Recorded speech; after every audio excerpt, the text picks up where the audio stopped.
Hello दोस्तों, welcome back to the another video of Ramsan tutorial. So दोस्तों, आज की इस क्लास में मैं आप लोगों को पार्टनरशिप थ्योरी के रिगार्डिंग में और कुछ इंपॉर्टेंट टॉपिक समझाने वाला हूँ।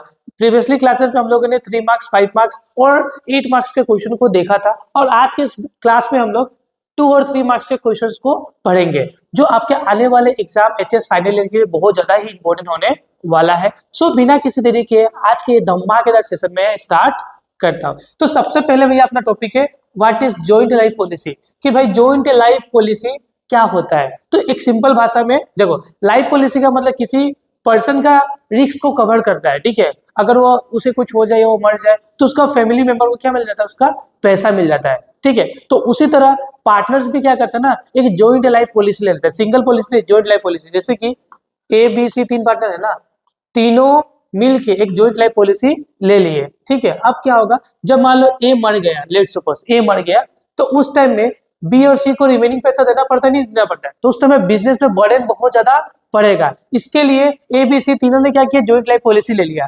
तो जब बी का डेथ हो गया तो उसके जो भी रिप्रेजेंटेटिव है, जो भी लीगल रिप्रेजेंटेटिव है, उनको पैसा दिया जाएगा कंपनी के थ्रू। तो उस टाइम में कंपनी इसी जॉइंट लाइफ पॉलिसी का हेल्प से ए को क्या करेगी, पैसा देगी। तो इसी को हम लोग बोलते हैं जॉइंट लाइफ पॉलिसी। मतलब जॉइंट लाइफ पॉलिसी मतलब एक सिंगल का नहीं, जब सभी पार्टनर का एक साथ पॉलिसी ले लिया जाता है कि फ्यूचर में अगर मान लो कोई पार्टनर रिटायर हो रहा है या कोई पार्टनर डेथ हो रहा है, तो उस टाइम में जब पार्टनर बिजनेस छोड़ के जाएगा तो उसको लार्ज अमाउंट देना पड़ता है। उस लार्ज अमाउंट को आज ही हम लोग क्या करेंगे, पॉलिसी में कन्वर्ट कर देंगे कि जब वो डेथ होगा या वो रिटायर हो जाएगा तो उसी पॉलिसी क्या होता है, पॉलिसी मेच्योर हो जाएगा। अब मेच्योर होकर उसे पैसा मिल जाएगा, तो उसी को हम लोग क्या बोलते हैं, जॉइंट लाइफ पॉलिसी।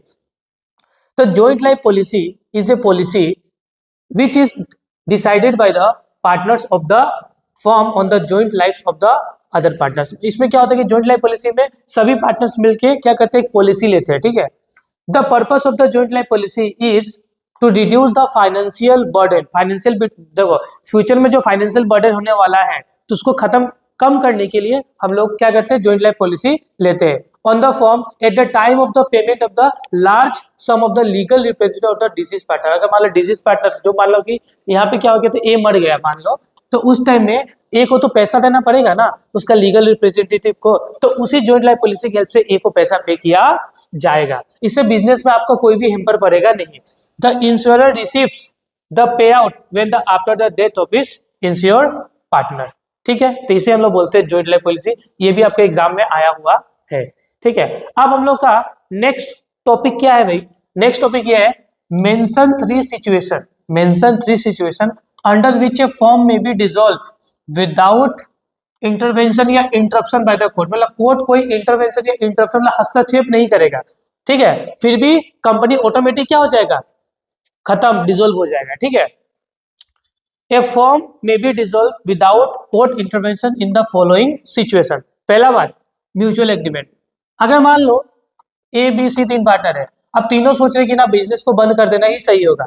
ठीक है, तो तीनों अपने म्यूचुअल मतलब तीनों मिल के डिसीजन इन्होंने क्या लिया कि अब हम लोग क्या करेंगे, फॉर्म को बंद कर देंगे। तो ये होता है म्यूचुअल एग्रीमेंट। म्यूचुअल एग्रीमेंट मतलब तीनों अपने हिसाब से कि लग रहा है कि ना आप कंपनी का काम हो गया, आप इसे फंड बंद कर देते हैं, तो ऐसा इन लोग कर सकता है। ठीक है, तो if all partners agree on the refund amount and the firm can be dissolve without court intervention. तो कोर्ट को इसमें कोर्ट को आना नहीं पड़ेगा, ये फॉर्म ऑटोमेटिक क्या हो जाएगा, डिसॉल्व।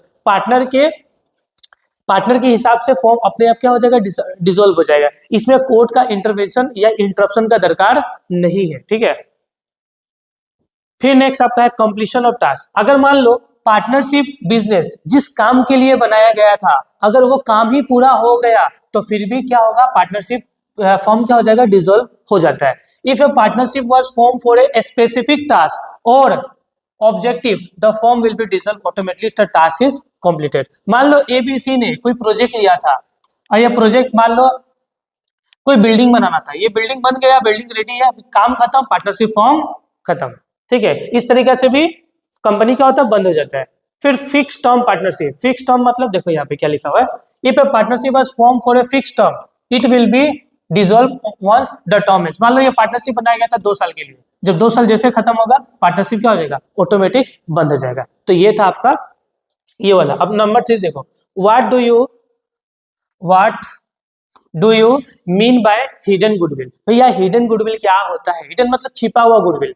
हिडन मतलब क्या होता है भाई? छिपा हुआ गुडविल क्या होता है? तो क्या लिखा देखो, hidden goodwill means the value of goodwill that is not specified at the time of admission of a partner. मान लो कि जब कोई पार्टनर एडमिशन हो रहा है तो उस टाइम कोई गुडविल स्पेसिफाइड नहीं है, कोई बताया गया नहीं है, तो उस टाइम हमको गुडविल को निकालना पड़ता है। तो if the new partner is required to bring the share of goodwill then it in this case we have to calculate the value of the firm's goodwill. तो उस टाइम को हिडन गुडविल निकालना पड़ता है। ठीक है, हिडन गुडविल में practicals के क्वेश्चन हम लोगों ने सीखा हुआ है। फिर नेक्स्ट, अब नेक्स्ट क्वेश्चन देखो नंबर 4, ये भी इंपॉर्टेंट क्वेश्चन है आपके एग्जाम के लिए। What are the circumstances when the revaluation of assets and liabilities become necessary? मतलब ऐसा कौन कौन सा परिस्थिति है, सर्कमस्टेंस मतलब परिस्थिति, ऐसा कौन कौन सा केसेस में हमको एसेट एंड लाइबिलिटीज का रिवैल्यूएशन करना जरूरी है, मतलब करना ही होगा।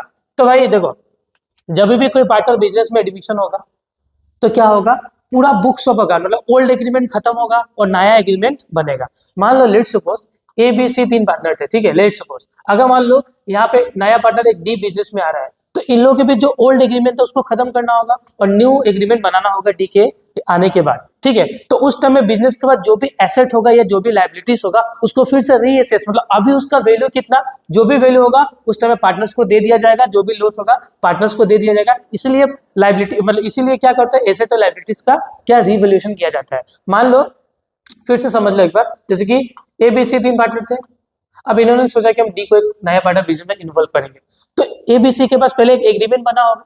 ठीक है, तो एग्रीमेंट बना होगा, तो उस टाइम में जब डी आएगा ना बिजनेस में, तो उस टाइम में जो एग्रीमेंट इन लोग तीनों के बीच था वो एग्रीमेंट क्या हो जाएगा, खत्म हो जाएगा। जब एग्रीमेंट खत्म होगा तो बिजनेस में जो भी एसेट है और लाइबिलिटीज है उसका फिर से वैल्यू मतलब वैल्यू रीअसेस मतलब रिवैल्यूएशन किया जाएगा कि अभी के टाइम में ये बिल्डिंग का दाम कितना। ठीक है, और रीअसेस करने के बाद जो भी बिल्डिंग को बेचने का मतलब रिवैल्यूएशन एसेट करने के बाद और जो भी लाइबिलिटीज का सेटलमेंट करने के बाद जो भी फाइनल प्रॉफिट बचता है वो पार्टनर्स पे बांट दिया जाता है। कौन सा पार्टनर, ओल्ड पार्टनर में, इसको दिया नहीं जाता है। ठीक है, तो यहाँ पे देखो क्या लिखा हुआ है, the revaluation of asset and liabilities in a partnership firm becomes necessary under a certain circumstance to ensure the firm's partners capital accounts reflect the actual value of the firm's asset and liabilities. इसमें मतलब partners capital इसलिए assess किया जाता है कि partners capital actual value में दिखे और फर्म का एसेट्स एंड लायबिलिटीज भी एक्चुअल वैल्यू में दिखे।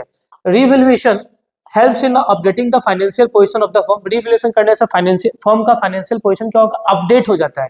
ठीक है, specially when there are the changes in the partnership, जैसे कि एडमिशन के टाइम में चेंजेस हो रहा है, रिटायरमेंट के टाइम में, डेथ के टाइम में चेंजेस होता है, तो क्या होता है, तो उस टाइम एग्रीमेंट खत्म होता है ना, उस टाइम एसेट और लायबिलिटीज को क्या रिवैल्यू किया जाता है। ठीक है, अब देखो below are the key circumstances when the revaluation of assets and liabilities become necessary. देखो कौन कौन सा परिस्थिति है जहां पे एसेट और लायबिलिटीज का रिवैल्यूएशन करना जरूरी है। सबसे पहले admission of a new partner. देखो when a new partner is admitted to the firm the existing assets and liabilities need to be revalued to ensure that the new partner share in the partnership is based on the correct financial position of the firm. देखो अगर मान लो कि जब नया partner D business में आ रहा है तो उस टाइम में अब डी को कितना पैसा लाना है या डी को कितना शेयर्स देना है, अब डी को कितना शेयर्स देना है, तो इसके लिए आपको एसेट और लायबिलिटीज का रिवैल्यूएशन करना होगा। अगर आप एसेट और लायबिलिटीज का रिवैल्यूएशन करते हो तो आपका फाइनेंशियल पोजीशन क्या निकलता है, करेक्ट निकलता है, और उसी हिसाब से आप नया पार्टनर से पैसा मांगोगे शेयर का। ठीक है, the revaluation of helps to update the values of the firm assets and liabilities to reflect their fair market value. अगर आप रिवैल्यू एसेट्स एंड लायबिलिटीज का करते हो तो आपका उसको मतलब आपको एक सच्चा मार्केट प्राइस, एक फेयर मार्केट वैल्यू पता चलता है कि आपके एसेट का ये मार्केट वैल्यू कितना है आज के टाइम में। Ensuring that the new partners contribute capital in the proportion to the true worth of the business. इसके अगर मान लो कि एसेट एंड लायबिलिटी सही वैल्यू में जा रहा है, फाइनेंशियल पोजीशन सही है, तो उस टाइम में जो नया पार्टनर आएगा ना, न्यू पार्टनर जो आपका न्यू पार्टनर आएगा वो एक अच्छा कैपिटल प्रोपोर्शनल मतलब कैपिटल इन प्रोपोर्शन दे पाएगा बिजनेस में, इसके लिए करना पड़ता है। फिर नेक्स्ट होगा आपका रिटायरमेंट ऑफ पार्टनर। जब कोई पार्टनर रिटायर होता है, when a partner retires the remaining partner may choose to revalue the firm's assets and liabilities. तो उस समय रिमेनिंग पार्टनर क्या करते हैं, फर्म के एसेट एंड लायबिलिटीज को रीवैल्यू करते हैं to determine the value of the retiring partner share. अगर मान लो कि ए बी सी 3 पार्टनर है, लेट्स सपोज बी रिटायर हो गया, अब बी को पैसा, बी बिजनेस छोड़ के जाएगा तो ऑब्वियसली बी को क्या मिलने वाला है, पैसा मिलने वाला है। तो एसेट एंड लायबिलिटीज का रीवैल्यू होगा, मतलब जब कंपनी का पूरा एसेट एंड लायबिलिटीज का फिर से वैल्यू किया जाएगा तो उस टाइम में वैल्यू करने के बाद जो भी हिस्सा निकलेगा वो किसको दे दिया जाएगा, रिटायरिंग पार्टनर बी को शेयर दे दिया जाएगा। अगर ऐसा हम लोग नहीं करते तो रिटायरिंग पार्टनर का प्रॉफिट कितना मिलेगा वो डिसाइड हम लोग कर नहीं पाएंगे, इसलिए एसेट एंड लायबिलिटीज का रीवैल्यू करना पड़ता अपने को। फिर नेक्स्ट यहाँ पे देखो, नेक्स्ट आपका डेथ ऑफ ए पार्टनर।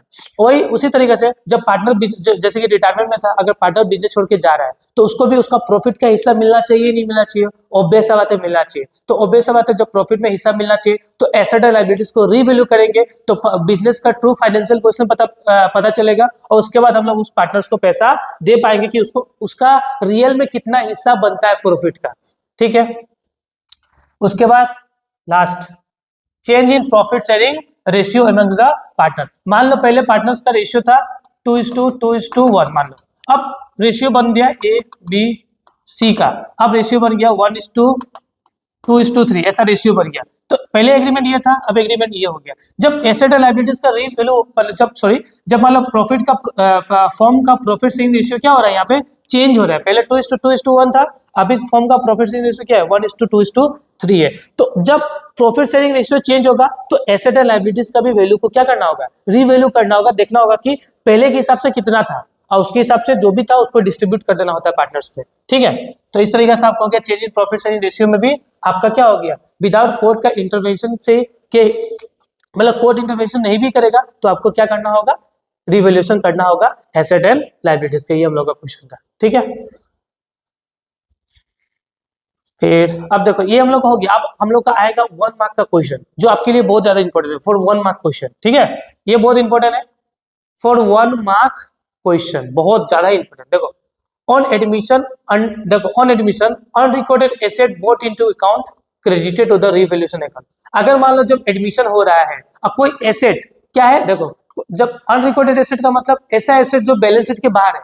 मान लो तुमको जब भी क्वेश्चन पर लोगों को बनाने आएगा, ठीक है, तो ये बैलेंस शीट दिया रहेगा। ठीक है, ये क्या है तुम्हारा बैलेंस शीट, इसके अंदर कोई आइटम इसके अंदर कोई आइटम रहेगा, लेकिन सम टाइम तुमको कोई एसेट ना तुम लोगों को कोई एसेट कहाँ मिलेगा, बैलेंस शीट के नीचे मिलेगा। तो इसको बोलते हैं हम लोग अनरिकॉर्डेड एसेट। कौन सा रिकॉर्डेड एसेट, अनरिकॉर्डेड एसेट। तो जब भी अनरिकॉर्डेड एसेट होगा तो वह आपका रिवैल्यूएशन का किस साइड में जाने वाला है, क्रेडिट साइड में जाने वाला है। ठीक है, ये याद रखना, ये आप लोग याद रखना कि अनरिकॉर्डेड एसेट हमेशा कहां पे रिकॉर्ड होता है, credit side to the revaluation account. ठीक है, फिर next, if a partner takes over the asset take over an asset such partner's capital account is debited. अगर मान लो कोई पार्टनर कोई एसेट लेके जा रहा है, टेकिंग ओवर करेगा तो उसका कैपिटल क्या होता है, घट जाता है।